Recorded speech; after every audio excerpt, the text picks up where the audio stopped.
11 ఏళ్ళ నుంచి ఆయాగా పని చేస్తున్నాను. 10 పాస్ అయినా. మా టీచర్ మానేసింది, సంవత్సరం అయింది. అది వేకెంట్ ఉంది, కానీ అది వేకెంట్ చూపించలేదు. నాకు ప్రమోషన్ ఇవ్వకుండా వేరే వాళ్ళకి ట్రాన్స్ఫర్ పెట్టాలని చూస్తున్నారు సార్.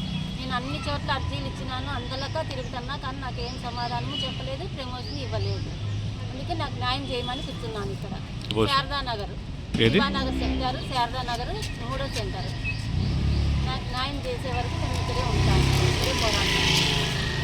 టీచర్ పోస్ట్ ఖాళీగా ఉంది సార్, అంగన్వాడీ టీచర్ పోస్ట్ ఖాళీగా ఉంది. నేను అక్కడ హెల్పర్గా పనిచేస్తున్నాను. ఎన్నేళ్ళు పని చేయబట్టి మీరు? 11 ఏళ్ళు లేదు సార్ నేను చేయబట్టి.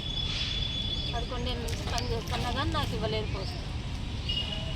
వేకెంట్ చూపించలేదు, కానీ వేరే వాళ్ళకి ట్రాన్స్ఫర్ ఇచ్చేయాలని చూస్తున్నారు అక్కడ. కొత్త వాళ్ళకి ఇస్తున్నారా? వేరే వాళ్ళకి ట్రాన్స్ఫర్, అది వేకెంట్ చూపించకుండా వేరే వాళ్ళకి ట్రాన్స్ఫర్ రావాలని చూస్తున్నారు అక్కడ.